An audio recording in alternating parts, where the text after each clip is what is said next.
ఇలా వచ్చేసి మీకు అన్నం ఎట్లా వేయాలో చూపిస్తాను. బియ్యాన్ని ఫస్ట్ బియ్యాన్ని మేమైతే సన్న బియ్యం తీసుకున్నాను.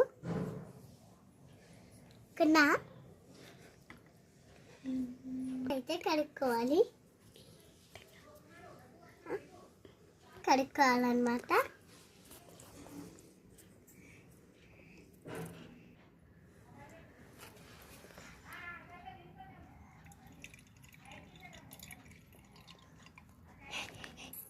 బియ్యాన్ని 3 టైమ్స్ వాష్ చేశానన్నమాట.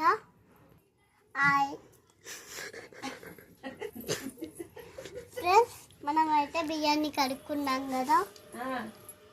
బియ్యాలు వచ్చేసి మనం సగం వాటర్ పోసుకోవాలి.